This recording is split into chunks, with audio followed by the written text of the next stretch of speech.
মুসাফির খানা তোমরা জানো না, কত মানুষ আইলো রে গেল রহিল না। আল্লাহুম্মা সাল্লি আলা মুহাম্মাদ ওয়া আলা আলি সাইয়্যিদিনা মুহাম্মাদ ওয়া আলা আলি সাইয়্যিদিনা মুহাম্মাদ। এলাহি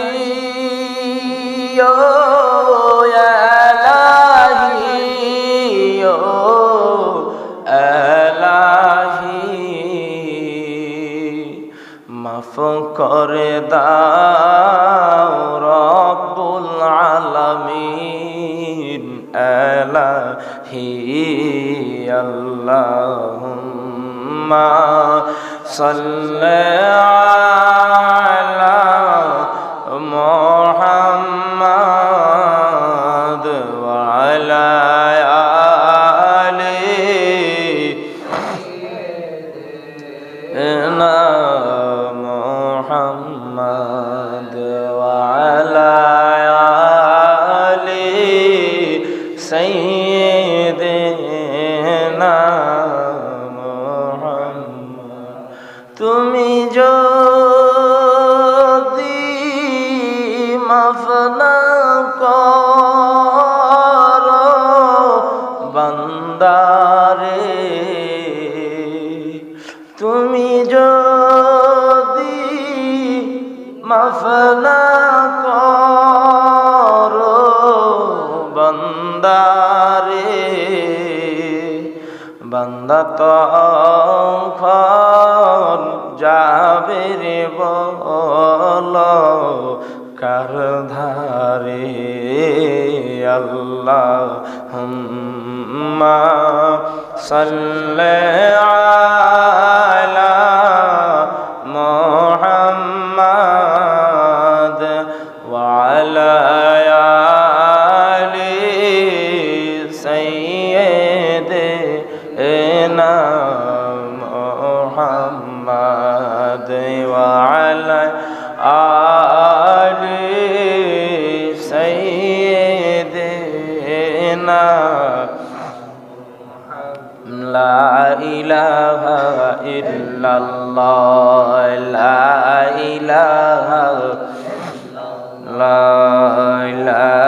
ইলাহা ইল্লাল্লাহ, লা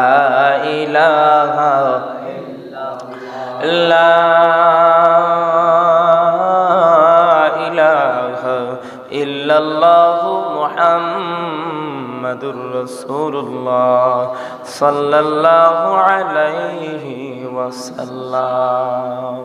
বাজানরা আমার, আজকে জুমার দিন, শুক্রবার, গরিবের হজের দিন, মুসলমান মুমিনের ঈদের দিন, এমন একটা মর্যাদার দিনে, মর্তবার সময়ে, রব্বুল আলামিন গুনাহ মাফের সময়ে আমাকে আপনাকে মসজিদে আসার মতো, বসার মতো, কয়েক মর্তবা দুরুদ ও সালাম জিকির আজগার পাঠ করার জন্য তৌফিক দান করেছেন। এই জন্য আল্লাহর দেওয়া জবান থেকে জবান খোলে জোশে খুশে আল্লাহর সন্তুষ্টি অর্জনের জন্য জবানটা উজাড় করে উচ্চ স্বরে পড়ি আলহামদুলিল্লাহ। অসংখ্য অগণিত দুরুদ ও সালাম সাইয়্যিদুল মুরসালিন, রাহাতুল আশিকিন, নূরে মুস্তাফা, নূরুন আলা নূর, যেই নবীজি 63 বছর পর্যন্ত একটা মিথ্যা কথাও বলেন নাই, যেই নবীজি শুধুমাত্র সৃষ্টি হয়েছে গুনাহগার উম্মতের কান্ডারি হিসেবে, গুনাহগার উম্মতদেরকে তরানোর জন্য, গুনাহগার উম্মতের রহমত হিসেবে, সমস্ত কুল কায়নাতের জন্য সৃষ্টি নিচের রহমত হিসেবে ওয়ামা আরসালনাকা ইল্লা রাহমাতাল লিল আলামিন হিসেবে সৃষ্টি হয়েছে, এসেছে ওই নবীজির নুরানি চরণ মোবারক তলে হাজার হাজার কোটি কোটি দুরুদ ও সালাম। রব্বে কারিম আমাদের দুরুদ ও সালাম খানা নূর নবীজির নুরানি কদম মোবারক যেন কবুল করেন। জবানটা খুলে পড়ি আমিন। বাজানরা আমার, শুকরিয়া কেন আদায় করব না? আজকে জুমার দিন, আজকে এমন একটা মহান দিন যেটাকে বলা হয় সাইয়্যিদুল আইয়াম, যেটাকে বলা হয় সপ্তাহের উত্তম দিন। এমন একটা উত্তম দিন, এমন একটা মহান দিন, এমন একটা উত্তম দিন, এমন একটা মহান দিনে রব্বে কারিম আমাদেরকে সুস্থ রেখেছেন, ভালো রেখেছেন। মসজিদে প্রথম কাতারে, মসজিদে সকলের আগে আগে আসার জন্য তৌফিক দান করেছেন। এটাই সবচাইতে বড় একটা নিয়ামত। কথা বলেন ঠিক কিনা? আমাদের মতো এখন অনেকেই রাস্তাঘাটে ঘুরে দোকানপাটে বসে আছে, ব্যবসা বাণিজ্য নিয়ে ব্যস্ত, সাংসারিক কাজকর্ম নিয়ে ব্যস্ত, খেতে খামারে আছে, অনেকে হসপিটালের বেডে শুয়ে আছে, চোখের পানিগুলো ছেড়ে ছেড়ে কান্না করে রবের দরবারে, আল্লাহ সুস্থ করে দাও। আজ একটা জুমার দিন সকলের জন্য বটে। আল্লাহ, আমি অসুস্থর জন্য তো আজকে জুমার দিন না, আমি তো হসপিটালে বেডে শুয়ে আছি, আমি তো অসুস্থ, আমি তো উঠতে পারি না। ও রব, আমাকে যদি সুস্থ করে দিতা, আজকে হয়তো জুমার দিন জুমার নামাজটা জামাতে গিয়ে আদায় করে ইমাম সাহেব হুজুরের কাছে দোয়া চাইতাম, মুসল্লিদের কাছে হাত জোর করে দোয়া চাইতাম, হয়তো সুস্থ হয়ে যেতাম। অথচ কোনো দরখাস্ত ছাড়া রব আমাকে আপনাকে ভালো রেখেছেন, ভালোবেসেছেন, আল্লাহর ঘরের মেহমান বানিয়েছেন। কত সুন্দরভাবে আমরা মসজিদে চলে আসলাম। আল্লাহ পাক রব্বুল আলামিন বলে, হে আমার গোলামেরা, তুমি আমি রবকে স্মরণ করো সকাল সন্ধ্যায় সর্ব অবস্থায়। পৃথিবীর সবাই যেটা দেখে না সেটা আমি আল্লাহ দেখি। পৃথিবীর সকলের যেখানে ক্ষমতা শেষ, সেখান থেকে আমি রবের ক্ষমতা মাত্র শুরু। জোরে বলেন সুবহানাল্লাহ। পৃথিবীর সবাই যেখানে ব্যর্থ, আমি রবের ক্ষমতা সেখানে মাত্র শুরু। আজকে আজান এবং জামাত নিয়ে দু চারটা কথা বলবো। নামাজের গুরুত্ব কম না বেশি, সে সম্পর্কে দু চারটা কথা বলার জন্য চেষ্টা করব। রব্বে কারিম আমাদের মতো গুনাহগারকে আল্লাহর রহমতের চাদরের নিচে যেন একবার কবুল করেন। আওয়াজ পড়ি আমিন। পেয়ারা হাজিরিন, এই যে জামাতগুলো চলে যাচ্ছে, ফজর, জোহর, আসর, মাগরিব, এশা নামাজগুলো আমাদের কাছ থেকে বিদায় নিয়ে চলে যাচ্ছে। আমরা প্রতিদিনই বলি, আগামীকাল থেকে আমি জোহর ধরবো, আগামীকাল থেকে আমি আসর পড়বো, আগামীকাল থেকে আমি মাগরিব ধরবো, আগামীকাল থেকে আমি এশা ধরবো বলতেই থাকি। কিন্তু কত আগামীকাল, গতকাল হয়ে গেছে, কত আগামীকাল চলে যাচ্ছে। আমরা মসজিদে আসি না, জামাতে আসি না, নামাজ আদায় করি না। আগামীকাল জোহর পাবেন ঠিক, কিন্তু আজকের জোহর পাবেন না। কথা বলেন ঠিক কিনা? আগামীকাল, আগামী সপ্তাহে জুমা পাবেন, আগামী সপ্তাহে জুমা আসবে, কিন্তু সেটা 2024 সালের আজকে কত তারিখ? 22 তারিখ। আগামী সপ্তাহে জুমা আসবে, কিন্তু এটা 2024-এর 22 নভেম্বর হবে না। কথা বলেন ঠিক কিনা? সেটা আরেকটা জুমা হবে। ও আমার বাবাজিরা, ও আমার যুবক ভাইয়েরা, জুমা আসবে, জুমা আপনি পাবেন, কিন্তু সেটা আজকে যেটা হারিয়ে ফেলতেছেন, এটা কিয়ামত পর্যন্ত দ্বিতীয়বার আসার আরেকবার কোনো সুযোগ নাই। কথা বলেন ঠিক কিনা? এই জন্য আমাদের এখনের সময় তাওবা করে খালেস নিয়তে রবের দরবারে নিজেদের জীবনের ভুলগুলোর কথা স্বীকার করে আল্লাহর দরবারে তাওবা করে খালেস নিয়তে পরিপূর্ণ বিশুদ্ধতা অর্জন করে রবের কদমে বারবার লুটে পড়া, বারবার কুদরতি কদমে সেজদা দেওয়া, যেটা সাহাবায়ে কেরামগণ বলেছেন, আলী রাদিয়াল্লাহু তাআলা আনহু বলেছেন, আবু বকর রাদিয়াল্লাহু তাআলা আনহু বলেছেন, তুমি আজকে যে কাজটা করবা, এই কাজটা আগামী কালের জন্য ফেলে রেখো না। আগামীকাল আসবে, তোমার জন্য নাও হইতে পারে। কথা বলে ঠিক কিনা? আগামীকাল আসবে, তোমার জন্য নাও হইতে পারে। আমরা অনেক কাজ বলি, এটা আগামীকাল করব, আজকে করব না। আজকে যেটা করার সমর্থন থাকে এটা আজকেই করতে হবে, কারণ আগামীকাল আপনি সময় নাও পেতে পারেন। আপনার সময় হয়তো ফুরিয়ে গেছে। আজকে নামাজ ছুটে যায়, আমাদের মনে আফসোস নাই। আজকে রোজা ছুটে যায়, আমাদের মনে আফসোস নাই। যাকাত ছুটে যায়, আমাদের মনে আফসোস নাই। আজকে আফসোস নাই, শয়তানের ধোকায় পড়ে আমাদের মনটা, হৃদয়টা ছারকার হয়ে গেছে। কয়লা হয়ে গেছে। এই জন্য আজকে ইবাদতে মন বসে না, মসজিদে আসতে মন চায় না। মন চায় যেখানে আড্ডা হয়, যেখানে সিনেমা হল, যেখানে নারী, যেখানে কেলেঙ্কারি, যেখানে সুদ, যেখানে ঘুষ, বিভিন্ন অপকর্মে লিপ্ত জায়গাগুলো আজকে আমাদের কাছে ভালো লাগে। কিন্তু মসজিদে আসবো, নিজের গুনাহগুলো ক্ষমা চাইবো, রবের দরবারে তওবা করব, এই ভালো জিনিসটা আজকে ভালো লাগে না। যখন দেখবেন ভালো জিনিস আপনার কাছে তিতা লাগে আর তিতা জিনিস আপনার কাছে মিঠা লাগে, বুঝে ফেলবেন আপনার অন্তরটা শেষ হয়ে গেছে, আপনার কলবটা শেষ হয়ে গেছে। শয়তানের বাসা এমন ভাবে আপনার অন্তরে বেঁধে রাখছে, যার জন্য ভালো জিনিস, ইবাদতের জিনিসগুলো তিতা লাগে আর তিতা জিনিসগুলো ভালো লাগে। যার জন্য নিজের স্ত্রী ভালো লাগে না, অপরের স্ত্রী যদি কালো হয় সেটা সুন্দর লাগে। কথা বলেন ঠিক কিনা? কথা বুঝেন নাই মনে হয়। নিজের বিবাহ করা স্ত্রী ভালো লাগে না, পরে স্ত্রী যদি কালো হয় সেটা মজা লাগে। এটা শয়তানের ধোঁকা, এই ধোঁকাটা শয়তানের ধোঁকা। শয়তান আগমন করেন নারীর ভেষে, শয়তান নারীর ভেষে আপনার সামনে আত্মপ্রকাশ ঘটায়, ধোঁকা দেওয়ার জন্য অপেক্ষা করে কখন একটা নারী আসবে তার দিকে দৃষ্টি দেওয়ার জন্য। এই জন্য সূরা নূরে আল্লাহ পাক রব্বুল আলামিন বলেন, হে নবী আপনি জানিয়ে দেন মুমিনরা যেন তাদের দৃষ্টি নত রাখে। মুমিন তো তারা যারা দৃষ্টি হেফাজত করে, যারা দৃষ্টিকে নত রাখে, নারীদের সামনে দৃষ্টি উঁচু করে না, তারাই মুমিন। জোরে বলেন আল্লাহু আকবার।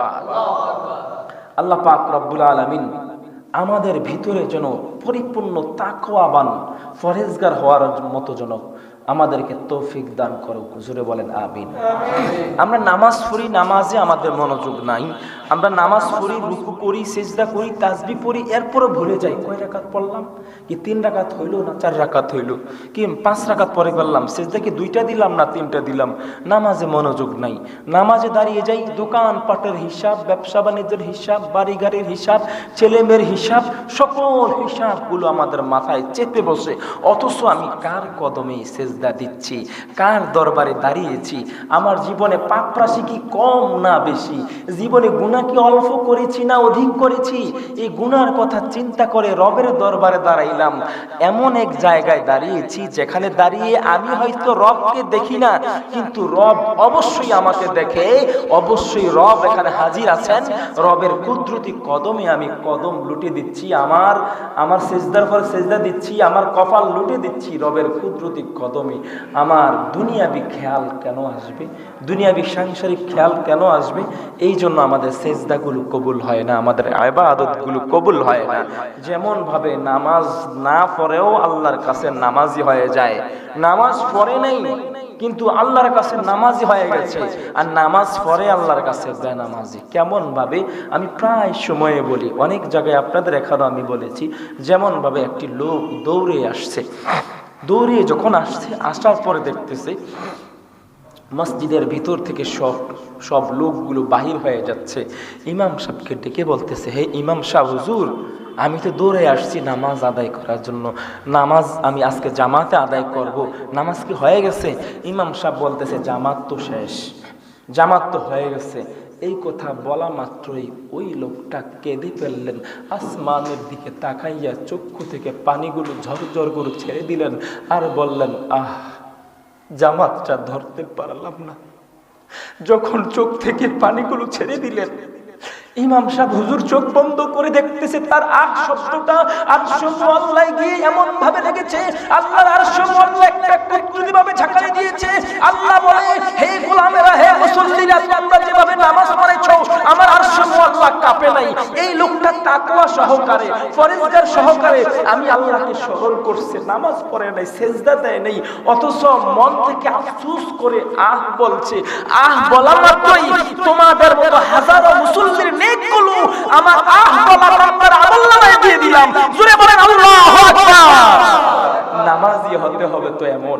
এখন আমরা নামাজ পড়ি, আমাদের নামাজের স্বাদ নাই, ইবাদতে মজা লাগে না, রুকু সিজদা দেই, আমাদের খেয়াল নাই, মনোযোগ নাই, কয় রাকাত পড়লাম, অথচ কোত্থেকে আসলাম, কার দরবারে আসলাম। আমরা তো ভিখারি, কাঙ্গালি, ফকির, মিসকিন, মুসাফির। আমাদের কোনো কিছু করার মতো কোনো সমর্থক নাই, কোনো সমর্থন নাই। আল্লাহ যদি না চায়, আল্লাহ পাক যদি চায় আমাদের এটা হবে, আল্লাহ পাক যদি না চায় আমাদের এটা হবে না। আল্লাহর হুকুম আহকাম, আল্লাহর আশা, আল্লাহ পাক যখন যেটা চায়, যখন বলে কুন ফায়াকুন, বলা মাত্রই এটা হয়ে যায়। আর এই জন্য আল্লাহর কাছে বেশি বেশি চাইতে হবে। আল্লাহ পাক রব্বুল আলামিন বলেন উদউনি আস্তাজিব লাকুম, হে আমার গোলামেরা তুমি আমি আল্লাহর দরবারে চাও, আমার দরবারে চাওয়া মাত্রই আমি আল্লাহ দিয়ে দেই। জোরে বলেন আল্লাহু আকবার। আল্লাহ পাক রব্বুল আলামিন বলেন আমার গোলামেরা যখন একবার আমি আল্লাহকে আল্লাহ বলে ডাক দেয়, আমার কোনো গুনাহগার গোলাম, আমার কোনো গুনাহগার বান্দা একবার গুনাহ মাখা জবানে যদি একবার আল্লাহ বলে ডাক দেয়, এই একবার আল্লাহ বলার বদৌলতে আমি আল্লাহ ৭০ বার ডাকে সাড়া দিয়ে থাকি। জোরে বলেন সুবহানাল্লাহ। আজকে হাজার হাজার হাফেজ, লক্ষ লক্ষ হাফেজ, কোটি কোটি মুফতি মুহাদ্দিস মাওলানা অভাব নাই, মুসলমানের অভাব নাই, কিন্তু ইমানদার মুসলমানের খুবই অভাব। কথা বলেন ঠিক কিনা? ইমানদার মুসলমানের আজকে খুবই অভাব, ইমানদার পাওয়া যায় না। মুসল্লিদের অভাব নাই, মুসলমানদের অভাব নাই, খতিবদের অভাব নাই, আবার মুনাফিকের অভাব নাই। কথা বলেন ঠিক কিনা? স্বার্থের লোভে, দলের লোভে, টাকার লোভে, ভান্ডিলের লোভে ভালো ভালো মানুষ ছদ্মবেশী আলেমগুলো মুনাফিক হয়ে যাচ্ছে। কথা বলেন ঠিক কিনা? ইহুদিদের কাছে তারা এজেন্ট হয়ে যাচ্ছে। ইহুদিদের একটা চক্র মুসলমানদেরকে কিভাবে ভাগে ভাগে বিভক্ত করা যায়, কেটে কেটে কচুকাটা করা যায়, মুসলমানদেরকে যত ভাগ করা যায়, যত দল করা যায়, ইহুদিরা ততই সাকসেস, ততই তারা সফল। মুসলমানদেরকে অত্যাচার করার জন্য, জুলুম করার জন্য, মুসলমানদেরকে শেষ করার জন্য তারা সফল হবে। আজকে মুসলমানরা এক কালিমা পড়ে, এক নবীর উম্মত, এক কোরআনের গোলাম, এক আল্লাহর গোলাম, কিন্তু একত্রে এক প্লেটে খাবার খাইতে রাজি না। কথা বলেন ঠিক কিনা? একত্রে এক প্লেটে খাবার খাইতে রাজি না। কিন্তু মুসলমান ইমানদারও দাবি করে, আশিক দাবি করে, আশিক রাসূল দাবি করে, অথচ রাসূল সাল্লাল্লাহু আলাইহি সাল্লামের শিক্ষাটা কেমন ছিল, নবীজির আদর্শটা কেমন ছিল? রাসূল সাল্লাল্লাহু আলাইহি সাল্লাম বলেন তোমাদের ভালোবাসাটা এমন হওয়া উচিত, তোমরা একজনে আরেকজনকে ভালোবাসবা আল্লাহ রাসূলের সন্তুষ্টি অর্জনের জন্য, আল্লাহ রাসূলের ভালোবাসা পাওয়ার জন্য। আল্লাহকে সেই ব্যক্তি ভালোবাসে, রাসূলকে সেই ব্যক্তি ভালোবাসে, তুমি তাকে ভালোবাসো আল্লাহ রাসূলকে পাওয়ার জন্য। আজ দেখা যায় আমরা একে অপরকে ভালোবাসি দলের দায়িত্ব পাওয়ার জন্য, আমি হওয়ার জন্য, লিডার হওয়ার জন্য, মুস্তাকে রাসূল হয়ে যায়। কথা বলে ঠিক কিনা? আজকে ক্ষমতার লোভে অপব্যবহার করে বিভিন্ন জায়গায় দেখা যায়, সব জায়গায় মাস্টার প্ল্যানে ভরা। আল্লাহর প্রতি তাকওয়া ভালোবাসা, রাসূলের প্রতি তাকওয়া ভালোবাসা অন্তরের মধ্যে লালন পালন নাই, শুধু হিংসা বিদ্বেষ, শুধু নিজের দল বড় করা, শুধু নিজের দল বড় করা। দল ছেড়ে দিয়ে নিজের দল পরিত্যাগ করে আমার হতে হবে নবীর দল, সাহাবীদের দল, ওলিয়া উলিয়াদের দল, আল্লাহ পাক রব্বুল আলামিনের দল। কথা বলেন ঠিক কিনা? যেটাকে বলা হয় হিজবুল্লাহ, আল্লাহর দল। আরেকটা দল আছে হিজবুশ শাইতান, শয়তানের দল। আমরা অবশ্যই হিজবুল্লাহ আল্লাহর দলে থাকতে হবে। কথা বলেন ঠিক কিনা? আল্লাহকে প্রচুর পরিমাণে, অগাধ পরিমাণে আল্লাহকে ভালোবাসতে হবে। আল্লাহকে যদি আপনি মন প্রাণ উজাড় করে ভালোবাসেন, দেখবেন আল্লাহ পাক রব্বুল আলামিন আপনাকে এত পরিমাণ দিবে, এত পরিমাণ দিবে। রবের ওয়াদা, আমি বান্দাকে এত পরিমাণ রিজিক দান করব। আরে আমার গোলাম গুনাহগার হতে পারে, কিন্তু আমার মধ্যে যদি বিশ্বাস থাকে, ভক্তি থাকে, ভালোবাসা থাকে, আমি এত পরিমাণে রিজিক দিব, এই রিজিকটা বহন করার মতো তার ধারণ ক্ষমতাই সে হারিয়ে ফেলবে। জোরে বলেন সুবহানাল্লাহ। বাজানরা আমার, আপনাদের সকলের প্রয়োজন এই কোরআনটা ধরা। কোরআন কোথায় আছে? মক্তবে আছে, মসজিদে আছে, মাদ্রাসা আছে, ঘরে আছে। আপনারা কি বলতে পারেন কখন, কবে, কোথায় আপনি শেষবারের জন্য কোরআনটা ধরেছিলেন? বলতে পারেন বুকে হাত দিয়ে কখন, কবে, কোথায় আপনি কোরআনটা হাতে নিয়েছিলেন? কবে কোরআনকে আপনি ভালোবাসছিলেন? লাস্ট কবে? একজন মানুষ মারা গেছে আর হুজুরকে দিয়ে আপনি খতম পড়িয়ে ৩,০০০ টাকা হাতিয়ে দিয়েছেন, আপনার দায়িত্ব কি শেষ? কথা বুঝেন নাই মনে হয়। একজন লোক মারা গেছে, আপনার বাবা মারা গেছে, আপনার মা মারা গেছে, আপনি মারা গেছেন, একজন আলেম দিয়ে দায়িত্ব দিয়ে দিলেন ১০ জন ২০ জন আলেম দিয়ে খতম করে দাও, এই লোক যাতে জান্নাতি হয়। এখন এই লোক যদি দুনিয়াতে জীবিত থাকা অবস্থায় কোরআন পাঠ না করে ১০০ জন মিলেও যদি তার জন্য কোরআন খতম করে, সে কি জান্নাতি হবে? কথা বুঝেন নাই মনে হয়। আপনি পৃথিবীতে থাকা অবস্থায় যদি রাসূলকে না মানেন, পৃথিবীতে থাকা অবস্থায় যদি কোরআন পাঠ না করে, আরে কোরআন পড়তে পারেন না সমস্যা নাই, কোরআনটা স্পর্শ করেন, কোরআনটা ধরেন, কোরআনটাকে ভালোবাসেন, চুমু খান, কোরআনের সাথে সম্পর্ক রাখেন। বাজানরা আমার, পায়ে হাত দিয়ে বলে যাই, নামাজগুলো যত্ন সহকারে আদায় করতে হবে। আজকে যদি আমি চলে যাই, কালকে আমার সাথে আমার পৃথিবীর মা বাবা, আত্মীয় স্বজন, ধন সম্পদ কোনো কিছু আমার সঙ্গে যাবে না। আমার সাথে যাবে শুধু তাকওয়া, যাবে শুধু ঈমান, আমল, ইখলাস, যাবে শুধু রাসূলের ভালোবাসা। এছাড়া কেউই আমার আপন না। কার জন্য আমি চুরি করি, কার জন্য বদমাশি করি, কার জন্য আমি বেয়াদবি করি, কোন দলের জন্য আমি নবীজির সাথে আমি বেয়াদবি করি, কোন দলের জন্য, কার জন্য কি করলাম? ছেলেদের জন্য চুরি করেন, ঘুষ খান, সুদ খান, কিন্তু আপনার ছেলে মেয়ে কি এই গুনাহগুলোর ভার নেবে? আপনার ছেলে মেয়ে কি, আপনি যে গুনাহগুলো করতেছেন, পাপগুলো কামাইতেছেন, আপনার ছেলে মেয়ে কি এই পাপের বোঝা নিবে? অবশ্যই নিবে না। অবশ্যই পাপগুলোর বোঝা আপনাকে নিতে হবে। যেমন ভাবে একজন আল্লাহওয়ালা ব্যক্তি, যার নাম পাওয়া যায় রহমত আলী মুন্সি। নাম কি? আপনি কি ঘুমাইতেছেন সবাই? নাম কি? রহমত আলী মুন্সি। কি নাম? রহমত আলী মুন্সি। আহ, কত চমৎকার নাম, রহমত আলী মুন্সি। রহমত আলী মুন্সি কোনো আলেম না, কোনো হাফেজ না, কোনো মাওলানা না, কোনো ওলি না, কোনো বুজুর্গ না, একজন জেনারেল শিক্ষিত। জেনারেল শিক্ষিত। উনি এক জায়গায় অফিস করে, চাকরি বাকরি করে উনি, তবে ধার্মিক বুজুর্গ। ধার্মিক বুজুর্গ।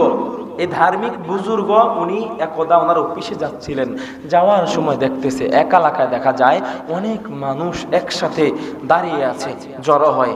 তিনি সেখানে গেলেন, যাওয়ার পরে দেখতেছে একজন লোকের জানাজা হবে। এখন তিনি দাঁড়িয়ে আছেন, যেহেতু সবাই মিলে জানাজা দিবে, আমিও জানাজায় অংশগ্রহণ করব। হঠাৎ করে সকলে মিলে তিনার জুব্বা জব্বা পাঞ্জাবি দেখে, দাড়ি দেখে, ধার্মিকতা দেখে বলতেছে, হুজুর আপনি নামাজ পড়ান। তিনি বলতেছে, আমি তো হুজুর না, আমি তো নামাজ পড়াইতে পারবো না, আমি তো নামাজ পড়াবো না, আমি নামাজ পড়াই না। হঠাৎ ওই লোকের বাড়ি থেকে খবর আসছে, রহমত আলী মুন্সি নামে এখানে একজন লোক আসছে, এই লোক আজকের জানাজা পড়াবে। জোরে পড়েন আল্লাহু আকবার। রহমত আলী মুন্সি। সবাই বলতেছে রহমত আলী মুন্সি কে? তিনি বলতেছে, আমি রহমত আলী মুন্সি। বলতেছে, মৃত ব্যক্তির ওসিয়ত, মৃত ব্যক্তি ওসিয়ত করে গেছেন আপনাকে জানাজা পড়াতে হবে। তিনি ভাবতেছে, মৃত ব্যক্তি তো অবশ্যই আল্লাহওয়ালা ব্যক্তি, তা না হলে আমি গুনাহগারকে কেন বললেন জানাজা পড়ানোর জন্য? তিনি জানাজা পড়াইছে। জানাজা পড়াইয়া তিনি অফিসে রওনা দেবে। অফিসে রওনা দেওয়ার সময় তিনি ভাবতেছে, না, এটা তো অবশ্যই নেককার বান্দা, নেককার গোলাম, তা না হলে আমি যে আমল করি, আমি যে একজন আমলি ব্যক্তি, এটা তো পৃথিবীর কেউ জানে না।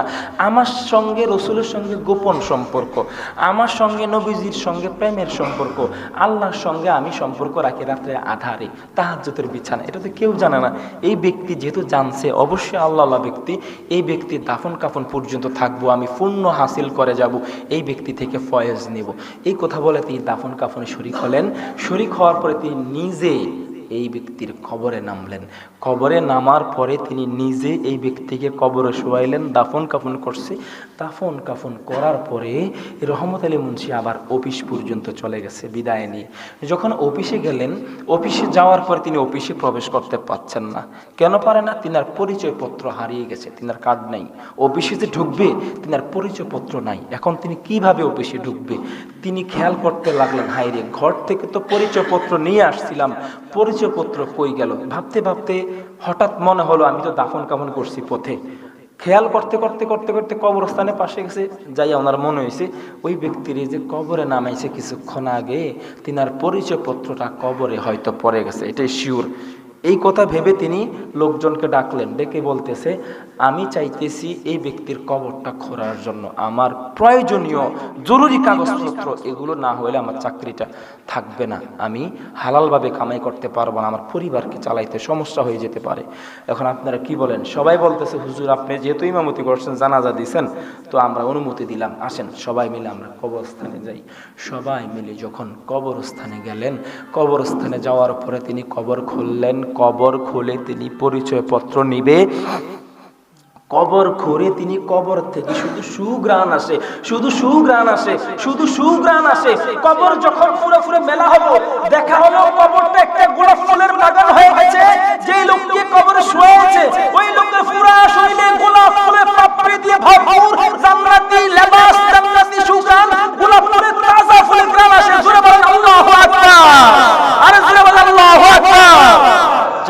মেহমান জান্নাতি লেবাসে শোয়া আর জান্নাতি গোলাপ ফুল দ্বারা তার কবরে আপ্যায়ন করা, অভ্যর্থনা করা হয়েছে।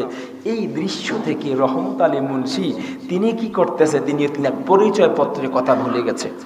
তিনি যে পরিচয় পত্রের জন্য কবর করা হয়েছে, পরিচয় পত্র কথা ভুলে গেছে। ভুলে যাওয়ার পরে তিনি আবার পুনরায় কবরটা দাফন করলেন। দাফন করার পর তিনি বাড়িতে দৌড়েলেন। বাড়িতে এই লোকের বাড়িতে কি আমল করছে, কি আমল করত। যখন এই ব্যক্তির বাড়িতে দৌড়ে যায়, বলতেছে মাগো মা, জিনাকে আজকে দাফন করলাম, তিনার কি এমন আমল ছিল আপনি আমাকে জানান।